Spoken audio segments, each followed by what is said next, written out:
Ecobici y HSBC, la red con más de 22 millones de viajes en 2024 y muy pronto más cerca de ti, presenta Expansión Daily, lo que hay que saber.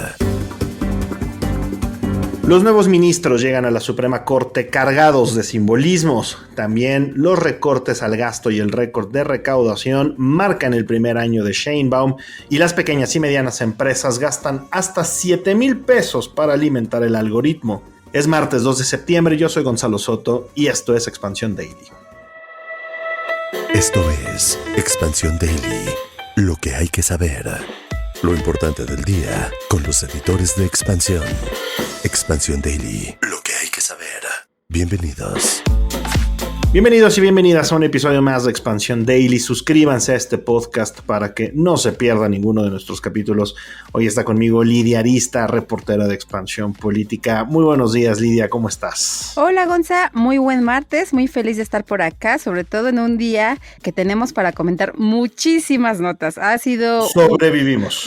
Exactamente, un inicio de septiembre bastante movido. Sobrevivimos, sobre todo quienes vivimos cerca de algunas escuelas. La verdad es que sí nos tocó maniobrar por entre los autos que dejaban a los niños, ¿verdad? 23 millones, ¿verdad?, de estudiantes regresaron ayer a las aulas. La verdad es que pues muy interesante todo este proceso, como siempre, del regreso a clases, pero también tuvimos informe de gobierno, tuvimos ministros de la Corte, aunque antes de llegar a ese tema, un breve repasito de algo importante que sucedió en el terreno internacional, y es que Xi Jinping, Vladimir Putin y Narendra Modi, los líderes de China, Rusia e India respectivamente, se mostraron muy cercanitos en el segundo día de la cumbre de la Organización de Cooperación de Shanghái. Tan cercanos estuvieron Putin y Modi que entraron a una sala de reuniones agarrados de la mano y fueron directamente hacia Xi Jinping, con quien platicaron, rieron. Esto en una escena de claro desafío por parte de Modi y de India ante Donald Trump, quien hace algunos días le puso una de las tarifas arancelarias más elevadas que hay en la actualidad, 50%. Entonces, muy interesante lo que se configura a nivel global. Pero bueno, regresando aquí a nuestro país, los nuevos ministros llegaron por fin a la Suprema Corte de Justicia de la Nación. Mucho simbolismo, mucha ceremonia tradicional, mucho protocolo, mucho antes de comenzar a la labor que realmente les toca, que es impartir justicia. Así es, Gonza. Pues fíjate, se trata de lo que ellos han llamado una nueva era. Y yo lo resumiría también como lo dices, con mucho simbolismo, pues este concepto también de que van a erradicar la corrupción, de que va a ser una corte cercana al pueblo. La verdad es que se marca un antes y un después con esta llegada de los ministros. Ya estaremos aquí comentando todos los detalles, pero imagínate, hubo de todo. O sea, se abrieron las puertas de la corte, hubo una limpia a la corte también, hubo entrega de bastón de mando, es más, hasta cambiaron el logo de la Suprema Corte de Justicia de la Nación. La verdad es que bastante movido pues toda esta nueva etapa de la corte, y pues si quieres nos arrancamos pues con lo que fue el día de ayer. Para empezar, a primera hora, muy tempranito, lo que se hizo es que se encabezó la ceremonia de consagración de los bastones de mando. Uh-huh. Aquí no acudieron todos los ministros, solamente pues encabezó este acto Hugo Aguilar, que es el presidente de la corte, y pues fue en la pirámide de Cuicuilco, en Tlalpan, y pues ahí estuvieron otros ministros, pero no estuvo todo, digamos, no estuvieron los otros 8 que conforman a la Suprema Corte de Justicia de la Nación. Correcto, ahí estuvieron Lenia Batres, María Estela Ríos, Giovanni Figueroa, Irving Espinosa y también Sarirene Herrerías. Posiblemente hubiera estado también Aristides Guerrero, sin embargo recordemos que está en recuperación aún de un accidente bastante severo que sufrió hace algunas semanas y que de hecho ponía en duda que tomara protesta como ministro de la Suprema Corte. Ya tenemos también la fotografía oficial de los 9 ministros de la Corte, todos con su toga. Llama la atención desde luego la que porta Hugo Aguilar, ya que está bordada de manera artesanal con Flores. Ya lo había advertido, ¿te acuerdas? Que él correcto. decía que él no quería utilizar toga y digo, al final para la fotografía oficial la utiliza, pero lleva algún bordado mexicano, que además, hay que decirlo, también se ha puesto, no sé si quieras decirlo de moda, porque ya ves que la presidenta Claudia Sheinbaum utiliza muchísimo los bordados mexicanos en su vestimenta. A ver, feos para nada son, al contrario, creo que son realmente hermosos muchos de ellos y además, de nuevo, creo que sí le da un toque pues muy personal esto a la nueva Suprema Corte de Justicia de la Nación. Creo que lo cuestionable está en muchos otros temas relacionados con esta nueva etapa, no propiamente con la indumentaria. Y bueno, con la transformación del Poder Judicial, como bien decíamos, también arrancó esta nueva relación de los ministros con el Ejecutivo. Claudia Sheinbaum dijo en su discurso que con la llegada de la nueva Corte se termina la era del nepotismo, la corrupción y los privilegios y comienza una nueva era de legalidad y justicia para todas y para todos, así como un verdadero Estado de Derecho. Qué bonito sería que así, por decreto y por discurso, cambiaran las cosas. No es el caso. Y que hubiera sido así con la otra corte, ¿no? Porque al final de cuentas terminaron bastante mal. Recordemos que esta relación se descompuso un tanto con la llegada de la ministra Norma Piña, y por supuesto no por ella, sino que el presidente López Obrador ya había visto en la corte pues un contrapeso y no le gustaba que le frenaron por alguno de sus proyectos insignia. Y aquel momento donde recordarán que la ministra presidenta no se levanta en esta ceremonia del 5 de febrero y el presidente López Obrador decía, pues tiene la libertad de no hacerlo. Ahí es un punto de quiebre y pues ya sabes, los ministros no fueron invitados a otros actos oficiales del gobierno e incluso con la presidenta Claudia Sheinbaum en este 5 de febrero que pasó tampoco asistieron. Ahora con esta llegada y pues que como fueron electos por voto ciudadano, la presidenta decía pues viene aire fresco, se va a transformar a la Suprema Corte de Justicia de la Nación y por supuesto arranca esta nueva era entre estos dos poderes, tanto que la presidenta los invita y además los coloca en primera fila, o sea, donde estaba emitiendo su discurso la presidenta, enfrentito estaba Hugo Aguilar, y de hecho él llegó con tiempo a la invitación y ahí se le preguntó que cómo iba a ser la relación con el Poder Ejecutivo y el Legislativo, y pues él decía que iba a ser plenamente de respeto, es decir, de las dos partes ya están pues con la disposición para llevar una relación por lo menos de respeto. Hay que ver ahora justamente guiño, ¿verdad? Exactamente. Hay que esperar a cuando realmente comiencen las decisiones importantes. Recordemos que la Suprema Corte de Justicia está para velar la constitucionalidad de lo que ocurre en nuestro país. Están para proteger la constitución política, están para proteger el Estado de Derecho, lo cual, pues, insisto, mucho simbolismo, varios bastones de mando, ya son un montón los que hay por todos lados, ¿verdad? En esta nueva etapa. Y ese bastón de mando lo llevaron al logo, O sea, correcto. Lo cual, por supuesto, que representa muchísimo, porque la primera vez que vimos un bastón de mando en una ceremonia oficial fue la de López Obrador, recordarán, en 2018, en aquella ceremonia del Zócalo de la Ciudad de México. Con Sheinbaum se repite. Correcto. Y ahora lo hacen los ministros. Así es, la verdad es que se ha vuelto algo muy simbólico de la llamada Cuarta Transformación. Por lo tanto, pues se antoja complicada, ¿verdad? Esta separación tan marcada que debería existir entre poderes. Pero bueno, a partir de las 7:30 de la noche ayer, también las y los nuevos integrantes de la Suprema Corte de Justicia de la Nación tomaron protesta en el Senado de la República. No se nos olvide que también ayer, como parte de todo el movimiento político, arrancó el periodo ordinario de sesiones. El PRI por ahí con sirenas en megáfonos detuvo la sesión unos 20 minutos aproximadamente. Ya saben, dimes y diretes por parte de políticos. Alito Moreno lanzó acusaciones, le regresaron gritos de desafuero. En fin, ya sabemos cómo son estos periodos, pero antes de pasar con la siguiente parte de la jornada política, Lidia, Edgar Viaje, un podescucha, nos escribió ayer diciendo que él no ve mucha diferencia cuando todos los anteriores ministros también habían sido elegidos por el poder en turno. Edgar, aquí recordemos que no fueron electos por el poder en turno, fueron electos en unos comicios, la verdad, muy poco concurridos hace algunos meses. Esa sí es una diferencia fundamental. Y también Felipe nos escribió para decir con un claro y evidente sarcasmo que el Poder Judicial anterior era muy ecuánime, independiente y justo. El experimento México lejos es mejor de lo que había.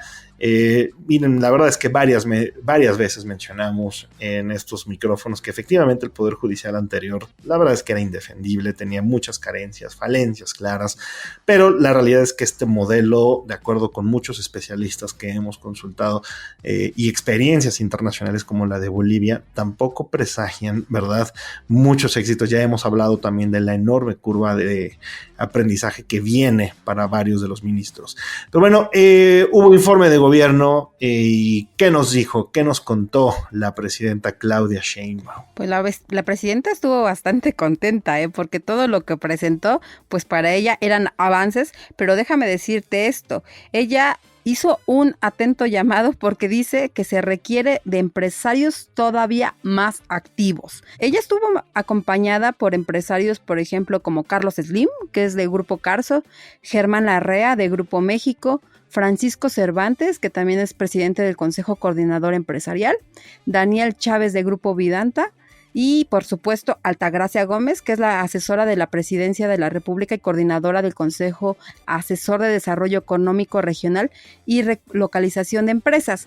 Varios de ellos, por supuesto, también acompañaban en su momento al expresidente López Obrador en sus informes de gobierno o en algunos actos por ahí, y lo que la presidenta les decía es que pues requiere que de estos empresarios que también se sigan, digamos, animando a invertir, porque recordemos que ella lanzó el Plan México hace algunos meses, después de la amenaza arancelaria de Donald Trump. Entonces ella decía, por supuesto que tenemos un plan, y ese plan era invertir en nuestro país, y es lo que les pide, que inviertan en México, ¿no? Que crean en México y que pues estén acompañando a la administración. Y por supuesto, en otros temas ella resaltó avances, por ejemplo, en materia de seguridad, decía que se ha logrado disminuir el homicidio en 25%, también resaltó que se ha incrementado la inversión en programas sociales, por ejemplo, y que sumó a 850 mil millones de pesos esta inversión, la que dijo que era récord. En este tema del abasto de los medicamentos, ya ves que no solo fue en esta administración, sino en la pasada también fue uno de los principales problemas que enfrentó el sector salud, pero la presidenta decía que pues ya se está avanzando y que ya hay un importante avance en la entrega de medicamentos a hospitales, y recordó que lanzó hace unos días este programa de rutas de la salud, que también hay que comentar que ella como que se olvidó un poco de esta megafarmacia que inauguró López Obrador en el Estado de México, para donde se supone que desde ahí se iba a empezar la distribución de medicamentos. Ella no, ella está haciendo pues su propia estrategia y le llamó Rutas de la Salud. Y por supuesto, Gonza, estuvo el tema de Donald Trump, ¿no? Ella dice que pues México no ha sido tan afectado como otros países, y que ha logrado el diálogo, y sobre todo manifestarle a Estados Unidos que se requiere cooperación, pero siempre con soberanía, coordinación y respeto a la territorialidad e incluso confianza mutua. Que no digan que no les trajimos el resumen completito, ¿verdad?, de lo que dijo la presidenta Sheinbaum ayer en su informe de gobierno. Y bueno, ya que hablamos de este primer año de la presidenta, ¿qué te parece si nos vamos con esta nota de nuestra colega Dainzú Patiño, quien pues nos muestra que los recortes al gasto y el récord de recaudación marcaron, por lo menos desde el lado de las finanzas públicas, estos primeros meses de Claudia Sheinbaum al frente del poder? Ella heredó, junto con su primer secretario de Hacienda, Rogelio Ramírez de la O, que fue el último de Andrés Manuel López Obrador, también fue de los pocos que repitió en el cargo. Actualmente Edgar Amador mantiene este mandato de reducir el déficit fiscal. Y bueno, hasta el momento se ha logrado, porque al cierre de julio tuvo un descenso de 36% frente al mismo periodo del año pasado. ¿Y por qué? Porque han recortado el presupuesto más de 300 mil millones de pesos, y también porque se han recaudado adicionales a lo presupuestado 120 mil millones principalmente porque el SAT anda muy encima de nosotros. Exactamente. Lo que se resume también es como en ajustarse el cinturón, ¿no? O sea, la presidenta Claudia Sheinbaum ha negado que quiera impulsar una reforma fiscal, entonces lo que buscan es justamente pues cobrar los impuestos donde se debe y a la vez pues aplicar una política de austeridad. Yo recuerdo que ella decía justo cuando llegó, todavía hay margen para ahorrar en el ejercicio de gobierno y pues es lo que han estado realizando, porque mira, Hacienda ha recurrido a ahorros extraordinarios y los mayores ajustes, por lo menos hasta este año, habían sido en el gasto programable. ¿Esto qué significa? Pues este dinero o este gasto programable es el que se destina a entregar bienes y servicios a la población, financiar programas sociales. Esto es importantísimo porque sabemos que ese es uno de los ejes de la administración de Sheinbaum, pero aún así, entonces también pues se baja el gasto en el funcionamiento de instituciones o en el sector público. Entonces, de que se han apretado el cinturón, pues se lo han apretado, porque al final de cuentas, pues la presidenta, pues digamos, no tenía como mucho margen de maniobra, pero de algún lado tenía que salir los recursos para hacer el gasto que necesitaba, porque, por ejemplo, también sabemos que ha puesto en marcha uno de sus proyectos insignia que van a ser los trenes de ferrocarril y necesitan dinero, ¿no? ¿Y de dónde lo sacas? O ya sea que aplicas una política de austeridad o también cobras más impuestos. Totalmente, y al final esa ha sido, digamos, la fórmula que han repetido, ya lo mencionábamos, recorte muy fuerte al gasto y al mismo tiempo un ajuste muy importante también en la recaudación de impuestos. Lo hemos comentado, ambas los hemos mencionado, estos fenómenos a lo largo de los últimos meses, pero bueno, la verdad es que hay mucho de donde todavía ponerle el ojo. Se barajan varias opciones en términos de recorte al gasto público, de mayor recaudación de cara a lo que será la presentación del paquete económico el próximo lunes. Y digitalización también, perdóname, porque al final de cuentas ya ves que la presidenta dice esto, hay que facilitar que se paguen impuestos y esto también lo hacen a través de pues procesos digitales para que tú como contribuyente no tengas pretexto y de que pagues, ¿no? No haya, como bien dices, no hay excusa y que todos estemos al día. La bronca de ello es que todavía hay muchísima informalidad en nuestro país. Pero bueno, vamos a dejar atrás los temas políticos y económicos y vamos con esta historia que me pareció fascinante, y es que en el ecosistema empresarial digital el algoritmo es ya un intermediario indispensable. Nuestra colega Eréndira Reyes nos platica el caso de un emprendedor y de cómo han tenido, al igual que él, otros más, tener que destinar hasta 7,000 pesos para poder tener una presencia digital importante en diversas plataformas, en marketplaces como Mercado Libre, en Amazon e incluso Google, y desde luego también en algunos casos como Uber Eats. Así es, el algoritmo no nada más es para saber que nos recomiende qué nos gusta o qué no nos gusta, ¿no?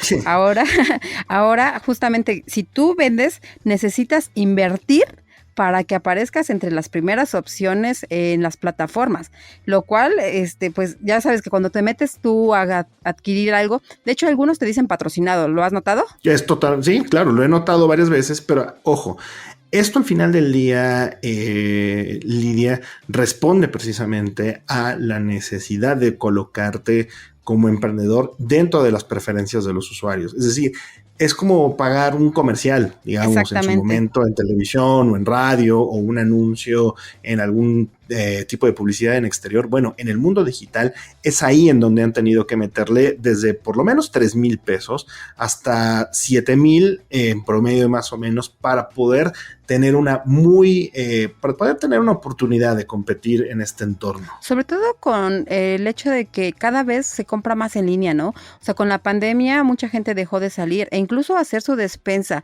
Entonces, si la gente está comprando en línea y tú quieres estar o ser una opción para la gente, pues lo ideal es que aparezcas entre los primeros lugares y seas visible. Y para ser visible, como bien lo comentas, al final de cuentas sí o sí le tienes que invertir, porque pues si no te vas como a la cola, entonces el usuario o el consumidor pues no va a verte ahí entre sus opciones y pues puede ser una pérdida de una venta, ¿no? Y esta nota de Heréndira lo que nos contaba justamente es que pues entrevistó a Víctor Cabrera, que él es de Adopt México, y lo que decía es que los clientes esperan experiencias personalizadas en cada punto de contacto. Entonces aquí también entra lo que llaman, la inteligencia artificial, que pues lo que ayuda es a generar contenidos y el uso del Big Data para crear algoritmos potentes, con lo que se responda mejor a cada una de las necesidades de las personas. Es decir, es una experiencia mucho más personalizada. Correcto. Así es que no se pierdan esta información, está en Expansión Tecnología, vale mucho la pena porque, en serio, es la nueva modalidad, es el mundo digital con un impacto muy, muy real y muy directo en muchísimos emprendedores en nuestro país. Pero bueno, vámonos ya con la última nota, una inversión que pues viene a sacarle una sonrisa a mucha gente en el sureste. Aunque a veces parezca, no todo está perdido. Y bueno, Yucatán recibirá una inversión de 400 millones de pesos para el despliegue de fibra óptica.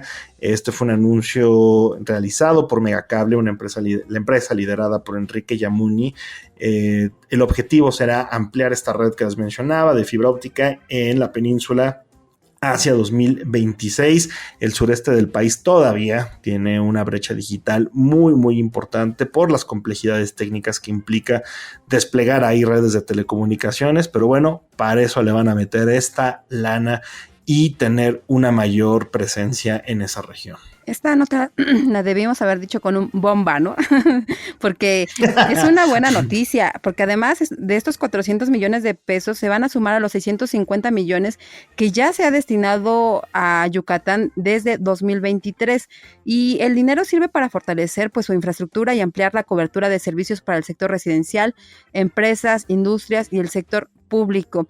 Es interesante que volteen a ver a Yucatán, ¿no? Para este tipo de inversiones, y lo que se trata o con esta inversión también es que se va a beneficiar, por supuesto, a los usuarios, pero también a las pequeñas y medianas empresas para que puedan acceder a servicios de internet más rápidos para sus negocios, y también para pues ampliar los servicios de internet, telefonía fija y móvil, y por supuesto televisión de paga y tecnologías de la información a hogares y empresas. Entonces, qué bueno que están volteando a ver a Yucatán y qué bueno que sean ese tipo de inversiones.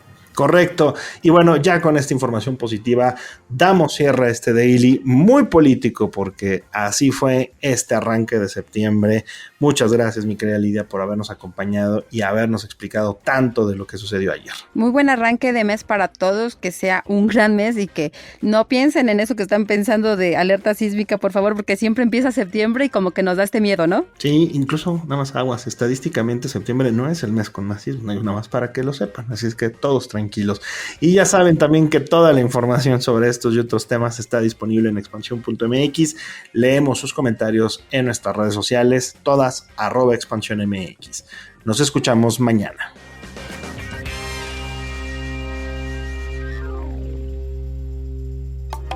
Expansión Daily. Escucha un nuevo episodio lunes a viernes a partir de las 6 de la mañana.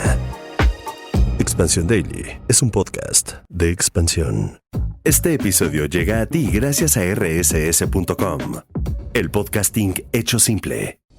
Ecobici y HSBC, la red con más de 22 millones de viajes en 2024 y muy pronto más cerca de ti, presentó.